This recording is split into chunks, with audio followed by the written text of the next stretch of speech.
Debbie's Back Porch. So glad to have you with us again tonight. Tonight our recipe is inspired by one of the members in our Cooking from Scratch group, Keith Long. We're going to make close to his recipe for potatoes Dauphinoise. And I had to look up how to pronounce that, by the way. Keith is a wicked good cook, and you will find lots of those in our group. So if you want to have access to their wonderful recipes, all you need to do is join. So we're going to get started cooking. Oh, let me say it again. Potatoes Dauphinoise. I'll see you in a minute. Okay, the ingredients for our potatoes Dauphinoise is 1 cup of whole milk, ½ cup of heavy cream. I have about 8 ounces of shredded Gruyere cheese. We're going to use a little bit of nutmeg, salt and pepper, and just a touch of garlic. 1 clove if you have fresh, just a little bit if you have the minced. And then 4 potatoes, and I'll show you the potatoes in a second. The first thing I'm going to do is to put the milk in my pan and rub just a little bit of garlic in the pan, and then I'll come back and show you the potatoes because I don't want to slice them until I get the milk going. So I'm going to miss showing you that little part, but I'm doing this a little bit different because I want to do it as a one dish and I want to do it in cast iron.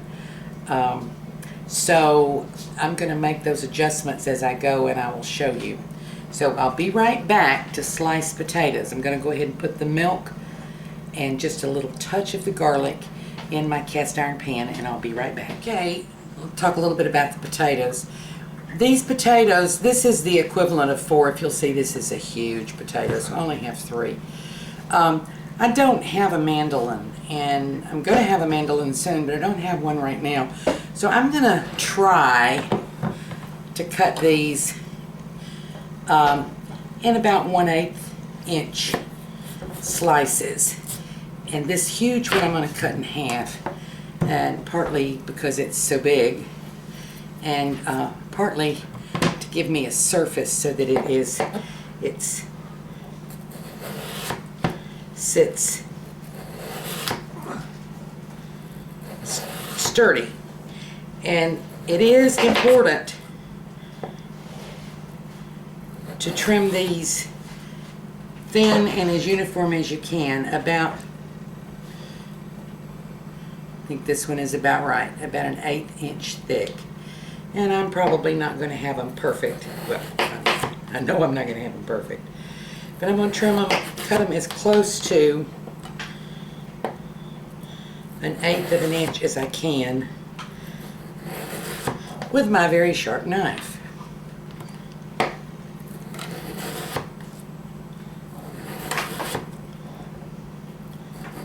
And I think to do that, if you don't have the mandolin or a slicer, it's important to have the tip of your knife on your cutting surface to give you a steadier hand.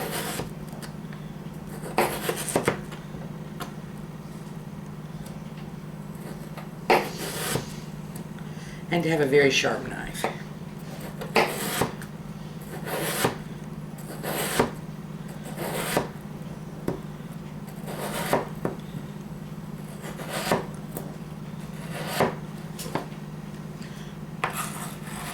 So I'll cut one more and show you, and then we'll take the next step.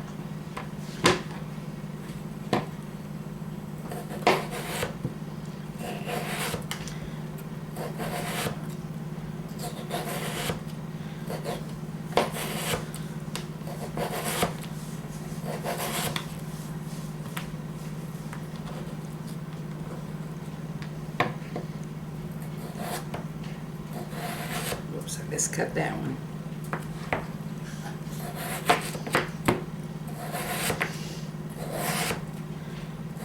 And I'm putting them in a bowl with no water because the starch in the potatoes is going to be the thickening agent in this dish. We're not going to add any flour. We're not making a bechamel sauce. We're using the starch in the potatoes, and if you put them in water to soak them, you're going to soak that starch right off.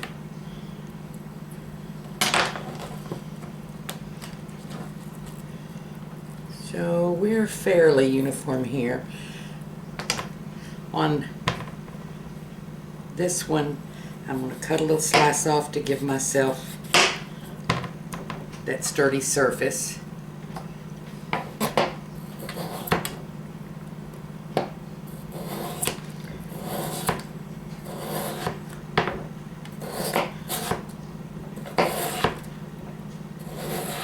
Okay, I'll finish these up and meet you at the stove. Okay. Here is my big square cast iron skillet. And I have the milk in here.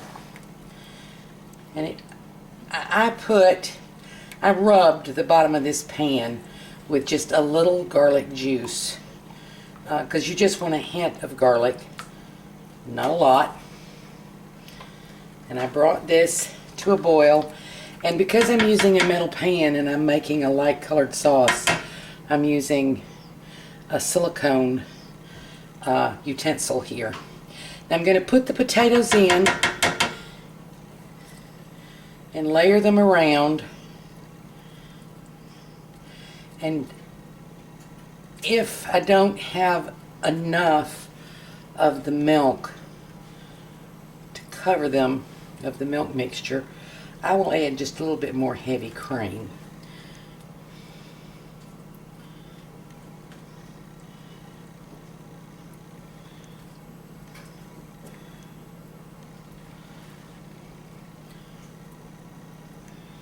And it's kind of hard to tell with these ununiform sized potatoes. I may have too many to fit in the pan, but we'll see.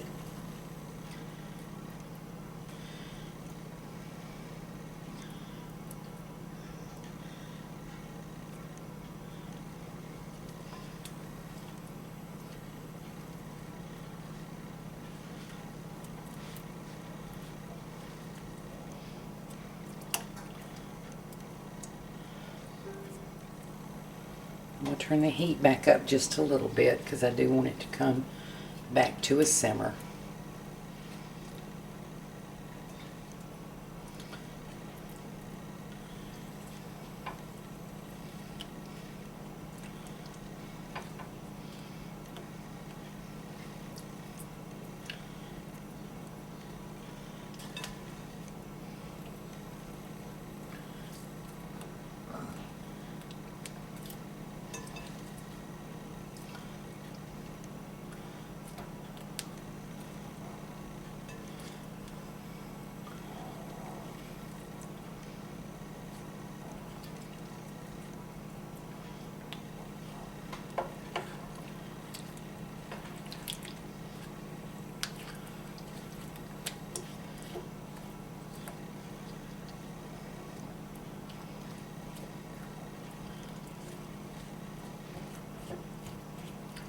Well, my potatoes are going to fit in the pan, but I'm going to need some more cream.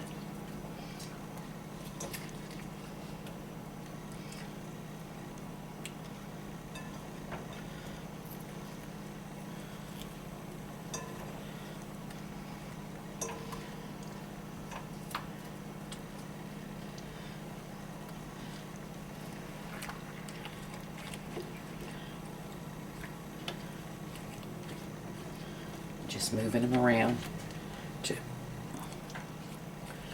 I want them kind of even.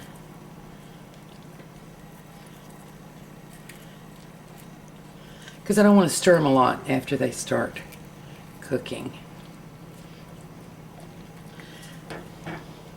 Put a full teaspoonful of salt, and don't skip on this because with the potato dish, salt is really important. And before I put it in the oven, I'm going to taste it again because it may need more salt. And then you can use black pepper now. I'm going to use little red pepper flakes, about half a teaspoonful. just because I prefer red pepper flakes to black pepper. And then the recipe calls for a whole teaspoonful of ground nutmeg, and I'm actually going to use less because that's how we like it. But you do want to put the nutmeg in. Nutmeg is important to the flavor of the dish. Okay, stir that just a little.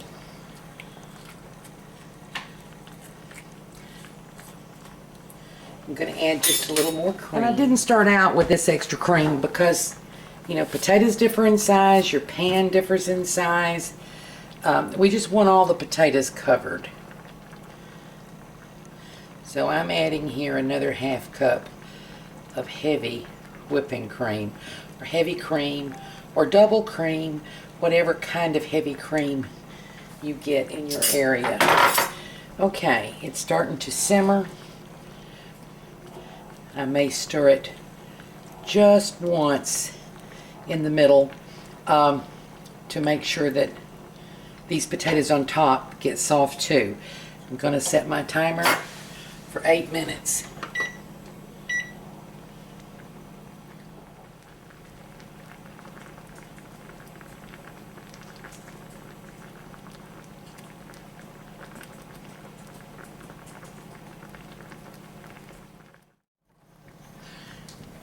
Okay, we're at 4 minutes, halfway through. I wanted you to see, and I have this heat on 2 out of 9, maybe 3 out of 9, because you don't want to cook these too much.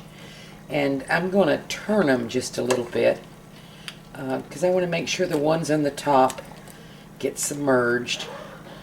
But I'm turning it pretty careful because these were thin and now they're partially cooked. And I do want to get the spots that have the nutmeg and the pepper and salt. I want them to be submerged. And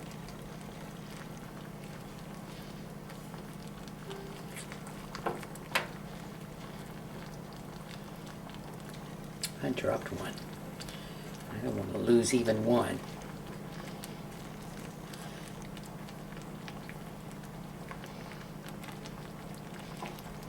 And you can see how that's thickening up.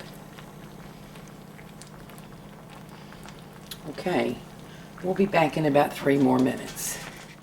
Okay, I've just turned the heat off. I'm going to fold in half this cheese. I'm going to do it kind of carefully.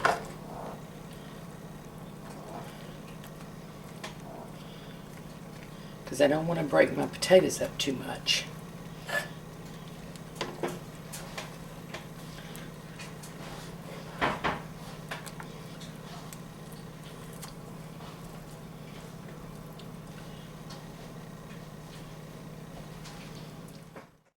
To 350. I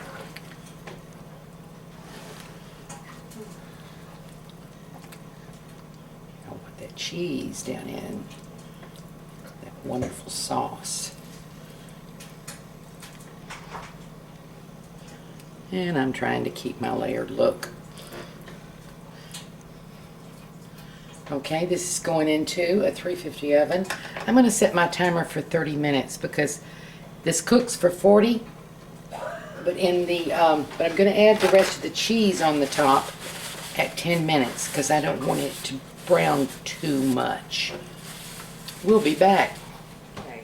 So, while you were gone and the camera was off, I had an incident of life happens. My oven went out, so I quickly switched these over to my electric roaster, and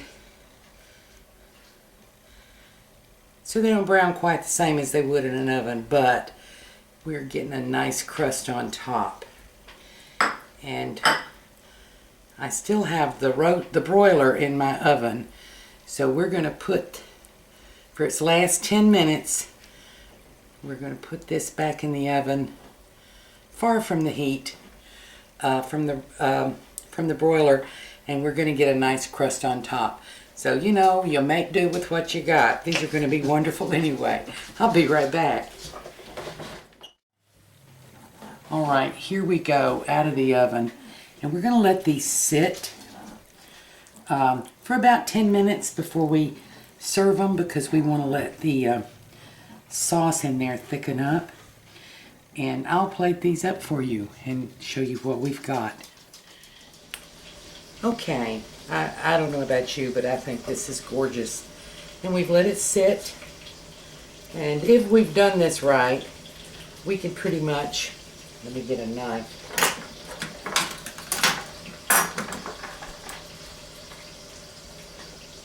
We can pretty much serve this like a slice.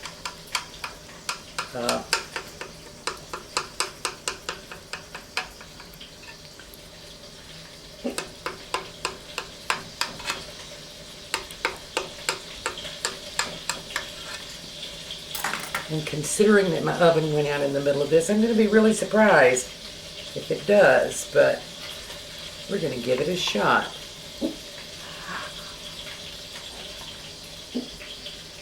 Aha.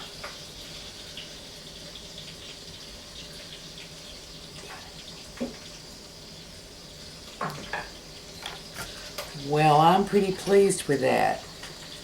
Potatoes, Dauphinoise. You know, I just love to say that.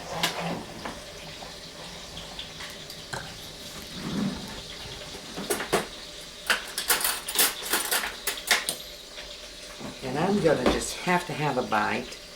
That's too pretty to mess up. I'm going to get a bite from over here in the skillet. And it's still good and hot because that cheese made a crust on the top.